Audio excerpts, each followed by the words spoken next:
लेखक पंडित श्री राम शर्मा जी की वाणी। सारे तीर्थ विद्यान होते हैं जहाँ, गुरु गीता की मंत्र शक्ति अमोघ है। इसका प्रयोग कभी विफल या असफल नहीं होता, बस करने वाले में गहरी भावनात्मक प्रगाढ़ता एवं पैनी वैचारिक एकता चाहिए। जो संस्कालु हैं, संशयग्रस्त हैं, उनकी कभी कोई साधनाएं सफल नहीं हो पाती। फिर भी वो किन्हीं भी साधना उपकर्मों के उलटफेर करते रहते हैं। कई बार चाहतों की चिंता से भरे हुए ऐसे लोग चमत्कारी साधना विधानों की खोज में रहते हैं। उनका चित्त यंत्र तंत्र सर्वस्व भटकता रहता है, कभी किसी महात्मा के पास तो कभी किसी देवता के पास, कभी किसी की समाधि पर तो कभी किसी को मजार पर। परंतु जैसे जैसे उनकी ये भटकन बढ़ती है, वैसे वैसे उनकी असफलता ही बढ़ती जाती है। चिंता एवं अस्वाद के सिवा उन्हें कुछ हाथ नहीं लगता, और लगे भी कैसे। सारे सुख एवं शांति तो श्री गुरु चरणों में है। गुरु गीता के पिछले कथा कर्म में इसी साधना सुफल की बात कही गई है। भगवान सदाशिव ने ब्रह्मा भगवती को बताया है कि गुरु गीता के जब अनुष्ठान से सारे प्राणी सभी सिद्धियां प्राप्त करते हैं, भोग और मोक्ष की उन्हें प्राप्ति होती है, उसमें कोई संशय नहीं है। भगवान सदाशिव पूरी दृष्टता से बताते हैं कि हे देवी, ये मेरे द्वारा प्रकाशित धर्मयुक्त ज्ञान है। ये सत्य ही नहीं, संपूर्ण सत्य है कि गुरु गीता समान और कुछ भी नहीं है। एक ही देव है, एक धर्म है, एक ही निष्ठा, एक ही परम तप है कि गुरु से परे और कुछ भी नहीं है। गुरु से श्रेष्ठ न तो कोई तत्व है, न सत्य है। हे देवी, गुरु भक्त को धारण करने वाले माता पिता एवं वंश धन्य हैं, क्योंकि गुरु भक्ति अत्यंत दुर्बल है। हे देवी, शरीर, इंद्रिय, प्राण, धन, माता, स्वजन, बांधव सभी कुछ सतगुरु की चेतना के विस्तार के अन्य कुछ भी नहीं है।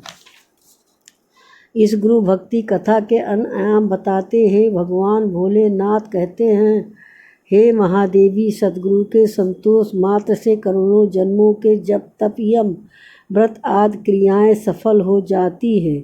हे समुखे, जो अपने विद्या बल एवं तप बल के गर्व में गुरु सेवा नहीं करते, वो अभागे हैं। फिर ये स्वयं ब्रह्मा विष्णु महेश अथवा देव पितर किन्नर अथवा कोई भी क्यों न हो। यही नहीं, सिद्ध आचरण यच मुनिजन भी गुरु से रहित होने पर हताभाग ही कहे जाएंगे। गुरु भाव परम तीर्थ है, इसके बिना अन्य सारे तीर्थ निरर्थक है। सत्य तो यह है कि सारे तीर्थ सतगुरु के पांव के अंगूठे से आश्रय ग्रहण करते हैं। गुरु गीता का जप करने से मनुष्य निश्चय ही विजय लाभ प्राप्त करता है। उसे इस साधना से अनंत फल मिलता है, इसलिए उसे सभी हीन कर्मों का त्याग करके, सभी अधम स्थानों का परित्याग करके इस श्रेष्ठ को जप को करना चाहिए। भगवान शिव के इस वचनों का मर्म गहरा है।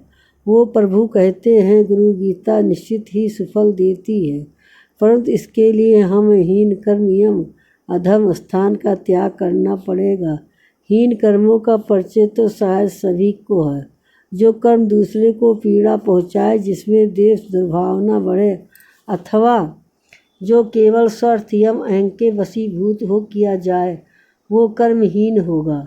ध्यान रहे, श्रेष्ठ उद्देश्यों से जुड़कर ही कोई कर्म श्रेष्ठ होता है, फिर वो जब तब ही क्यों न हो। राक्षस राज रावण महातांत्रिक था, उसे अनेक ग्रह बांधनों का ज्ञान था, परंतु उसके उद्देश्य निष्कुट थे। इन निष्कुट उद्देश्यों के चलते उसके सभी कर्महीन हो गए, उसे अधोगति मिली। रही बात अधम स्थान की, तो अन्य कहीं नहीं, अपना ही कुलपति हृदय है। गुरु गीता का जब हृदय गुहा में किया जाता है, यही यदि कुलपतित हो, तो फिर जब कैसे सफल होगा। इसलिए पहले हृदय के भावों को स्वच्छ होना अनिवार्य है। जो ऐसा कर पाते, उनकी गुरु गीता साधना उन्हें प्रकाश, प्रवृत्ता एवं पूर्णता के अनुदान देती है। इस बारे में गुरु भक्त साधक महान योगी अनंता बाबा का मार्मिक प्रसंग है, जिस समय बाबा ने अपना ये प्रसंग सुना, वह एक आदिवासी गांव में रहते थे।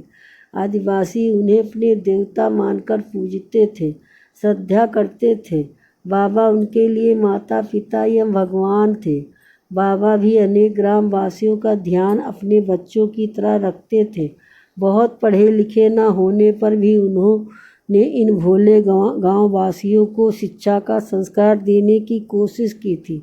अपने साधारण ज्ञान एवं असाधारण आध्यात्मिक ऊर्जा के द्वारा वह इन सरल ग्रामीण का कल्याण करते रहते थे। उनके पास आश्चर्यकारी शक्तियाँ थीं। एक बार जब किसी ने उनसे पूछा कि उनको अद्भुत विद्याएं कहाँ से मिली, तो उन्होंने अपने पुराने झोले से एक फटी हुई पुस्तक निकाली। ये पुस्तक गुरु गीता की थी। उन्होंने इस पुस्तक को अपने माथे से लगाया। ऐसा करते ही उनकी आंखें भर आईं। वह अपने अतीत की यादों में खो गए और जब उभरे तब उनकी आंखों में गुरु भक्ति का प्रकाश था। समूचे मुख पर श्रद्धा की अनोखी दीप्ति थी। अपनी स्मृतियों को कुदरते हुए उन्होंने कहा, बचपन से ही प्रभु ने मुझे अपना रखा था। शायद तभी उन्होंने मुझे संसार में रमने नहीं दिया। एक के बाद एक अनेक कष्ट में मेरे जीवन आते चले गए। छोटा ही था तब घाघरा नदी के बाढ़ में सब कुछ बह गया था। माता पिता सज्जन परिजन, मुझे अपने कहने वाला कोई न था। बाढ़ मुझे भी बहा ले गई थी, पर मुझे जब होश आया तब मैंने स्वयं को एक सुनसान स्थान पे बने शिव मंदिर में पाया। मेरा सिर एक वृद्ध महात्मा की गोद में था और वो बड़े प्यार से मेरे माथे पर हाथ फेर रहे थे। मेरे आँख खोलने पर उन्होंने मेरी स्थिति जानी, कुछ हलवा खाने को दिया। कई दिन बाद जब मैं स्वस्थ हुआ तो उन्होंने मुझे पढ़ाना शुरू किया। संस्कृत व हिंदी का साधारण ज्ञान देने के बाद एक दिन उन्होंने मुझे गुरु गीता की पोथी थमाई और बोले, बेटा, इसी ने मेरा कल्याण किया और यही तुम्हारा भी कल्याण करेगी। मेरा कोई शिष्य नहीं था, तुम भी नहीं हो भक्ते हो। भगवान भोलेनाथ सबके गुरु हैं, उन्हें ही अपना गुरु एवं ईश्वर मानो। गुरु गीता उन्हीं की वाणी है। इसकी साधना उन सर्वेश्वर को प्रसन्न करो। इसी के साथ उन्होंने बताई गुरु गीता की पाठ विधि। साथ ही उन्होंने कहा कि कोई साधना कठिन तप एवं पवित्र भावना के बिना सफल नहीं होती। उन महान संत के सागने में साधना चलती गई। अंतकरण के कोनों में आध्यात्मिक उजाले की किरणें भरती गईं। गुरु गीता की कृपा से सब कुछ स्वतः प्राप्त हो गया। समय के साथ अतंस की संवेदना इतनी व्यापक होती गई कि सभी कुछ स्वतः मिलता गया। जब उन महान संत ने अपना शरीर छोड़ा तब मैं वहाँ से चलकर यहाँ आ गया और जीव सेवा को ये शिव सेवा मान लिया। प्रभु की कृपा से मुझे सब कुछ सहज प्राप्त किया। गुरु गीता के अंतर रहस्यों को भी जान लेना, उसे भी ऐसा ही दिव्य अनुदान मिलेगा। इस वाणी को सुनने के लिए बहुत बहुत धन्यवाद। आपने जो सब्सक्राइब करा है उसको तहे दिल से धन्यवाद।